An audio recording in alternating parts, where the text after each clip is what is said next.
कपड़े धोने वाली बहू। शादी के पहले से ही विभा को कपड़े धोने का बड़ा शौक था। कभी नल के नीचे तो कभी तालाब के पास। अरे मेरी नीली वाली लुंगी नहीं दिख रही है। विभा की अम्मा, कहाँ रखी है लुंगी? अरे वो तो विभा ने परसों ही धोकर रखी थी आपकी अलमारी में, देखो वहीं होगी। वो ना मैंने आज धो दी, मुझे लगा कि गंदी हो गई होगी। अरे कैसे गंदी हो गई थी? उसे तो मैंने पहना भी नहीं। हे भगवान, इस लड़की के कपड़े धोने की आदत से परेशान हो गया हूँ मैं। जितना तो घर में राशन नहीं आता, उससे कहीं ज्यादा डिटर्जेंट पाउडर का खर्चा है। इसकी शादी करवा दो, शादी जाए अपने घर में ही करे काम, फिर चाहे घर के कपड़े धोने हो या पूरे गांव के। हाँ ठीक बोल रही हूँ, देखता हूँ मैं कोई लड़का। वो दिन भी आ जाता है जब विभा को देखने लड़के वाले आ जाते हैं। लड़की मुझे अच्छी लगी। होने वाली सास कहती है, बेटी अगर कुछ पूछना है तो पूछ लो। वैसे तो हमारी लड़की बहुत ही शर्मीली है, जो बोल दो वो मान लेती है, इसे क्या पूछना होगा। अरे कैसी बात कर रही हो माँ, मुझे इन लोगों के घर रहना है, सवाल तो कई है। हाँ हाँ बेटा, पूछ लो ना, क्या पूछना है। आप लोगों के घर कपड़े कौन धोता है? सास का मुंह बन जाता है। देखो, अगर तुम ये कहना चाहती हो कि तुम्हें कपड़े धोने नहीं आते तो सुन लो, कपड़े मैं ही धोती हूँ, लेकिन तुम्हारे आ जाने के बाद मैं रुमाल तक नहीं धोऊंगी। अरे चुप रहना भाग्यवान, बहू बेचारी घर आई नहीं, उसे डराना शुरू कर दिया। वो क्या है ना बिटिया, अभी तक तो ये कल्लू की माँ ही धोती थी, लेकिन अब तुम्हारे पापा तो दहेज में वॉशिंग मशीन देंगे ही। तभी विभा की माँ बोल पड़ती है, सवाल भी पूछा तो क्या। वैसे भाई साहब, मशीन की तो फिर भी कपड़े धोने की कैपेसिटी होती है। मतलब जो बिटिया दे रहे हैं ना विभा, इसे कपड़े धोने का बहुत शौक है। ये आप लोगों के क्या, आस पड़ोस गांव मोहल्ले सबके कपड़े धो दे और उफ तक ना करे। बाहर देखा नहीं आपने कितने कपड़े सूख रहे हैं?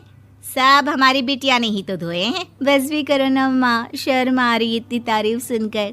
और तो और एक दाग निकाल कर दिखाओ तो मान जाओ। हाँ अच्छा, माफ करना बेटा, मैंने गलत समझा। हमें तो रिश्ता बहुत पसंद है। और ऐसे जुड़ जाता है रिश्ता कपड़े धोने का शौक रखने वाली विभा का। उसकी शादी हो जाती है कोयला फैक्ट्री में काम करने वाले कल्लू के साथ। शादी के बाद अचानक विभा चिल्लाती हुई सास के पास आती है। सासू माँ, अरे सासू माँ कहाँ है आप?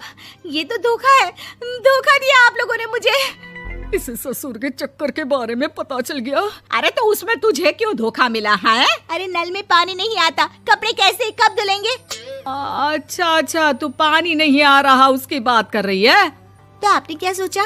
कुछ नहीं। अच्छा, तेरी माँ ने कहा था कि कपड़े धोने का शौक है तुझे, याद आया मुझे। शौक बोलकर कपड़े धोने वाले मेरे जुनून को कम ना आके सासू माँ, कपड़ा धोना मेरा गुरूर है। तभी पति भी वहाँ आ जाता है। अभी मैंने इसे सनी देओल की फिल्म दिखाई है, उसी के डायलॉग मार रही है माँ। अच्छा सुन, साफ साफ बता रही हूँ, पानी सुबह 4 से 6 और शाम को 10 से 12 आता है, समझी? विभा टाइमिंग सुनकर हैरान हो जाती है। ये क्या भूतों का मोहल्ला है? सुबह 4 बजे उठकर कौन कपड़े धोता है? 4 बजे टंकी में पानी जाता है, फिर सारा दिन धोना ना, किसने मना किया? अरे कैसी बात कर रही हैं? 200 लीटर की टंकी में कितने कपड़े धो लूंगी मैं? सुबह ही उठ जाऊंगी मैं। अब क्या था, विभा सुबह 4 से लेकर रात के 12 बजे तक कपड़े ही धोती रहती। एक रोज सास पड़ोस से निकलकर कहीं जा रही होती है कि साथ वाली कहती है, हाँ कल्लू की माँ, जरा ये बताओ कि 2 साड़ी है, 2 ब्लाउज और एक पेटीकोट और एक नाड़े वाला लंबा कच्छा। हाँ तो? अरे तो क्या, कितना लोगी धुलाई ये बताओ। धोबन दिख रहे हैं हम क्या? हमारे पति सरकारी नौकरी से अभी रिटायर हुए हैं और बेटा सुपरवाइजर है कोयला फैक्ट्री में। धोबन समझ रखा है हमें? हाय रे कल्लू की अम्मा, माफ कर दो, वो तो मोहल्ले में यही सब बता रहे थे कि तुमने बहू को कपड़ा धुलवाने के काम में लगा दिया है। सास को पड़ोसन की बात सुनकर गुस्सा आ जाता है। वो घर पहुंचती है जहां घर के बाहर ही इतने सारे कपड़े सूख रहे होते हैं जितने कि किसी धोबन के घर पर। अरे ओ कल्लू की दुल्हन, बाहर निकल। माँ जी यहीं आ जाओ, बाथरूम में चादर धो रहे हैं हम। अरे अभी हम धोते हैं, तुमको बाहर निकलो। ये आस पड़ोस वाले बोल रहे हैं कि हम बहू से कपड़े धुलवा कर उसे कपड़ा धोने वाली बना दिए हैं। अरे छोड़ो ना माँ जी, किन लोगों की बातों में आती हो? आस पास के लोगों का तो काम ही होता है कि वो किसी तरह सास बहू को लड़ा दे। बहू सारे घर के कपड़े धोती है, ये क्या कम है? बोलिए।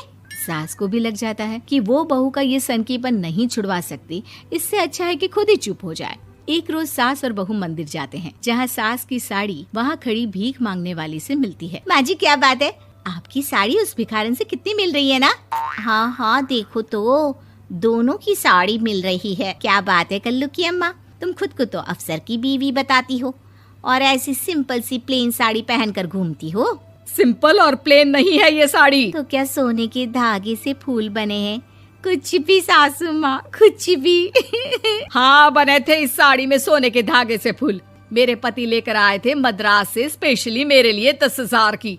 ताहे भाई साहब इस भिखारन के लिए भी सेम टू सेम साड़ी लेकर आए होंगे 10,000 की। सास उस वक्त तो कुछ नहीं कहती, लेकिन बहू के साथ घर आती है और अलमारी से एल्बम निकाल कर लाती है। ये साड़ी देख रही है, ये वही साड़ी है जिसे मैंने अभी पहना था। इस साड़ी में ये जो चमकदार फूल दिख रहे हैं ना, ये सोने के धागों से काढ़े गए हैं।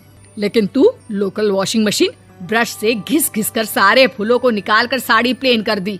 मुझे माफ कर दीजिए सासू माँ। और तो और, जब मैंने तुझे तेरी गलती के लिए कुछ नहीं कहा, लेकिन तूने तो सबके सामने मेरा मजाक ही बना दिया। क्यों? बहू को समझ में आ जाता है कि अब से उसका कपड़े धोना बंद।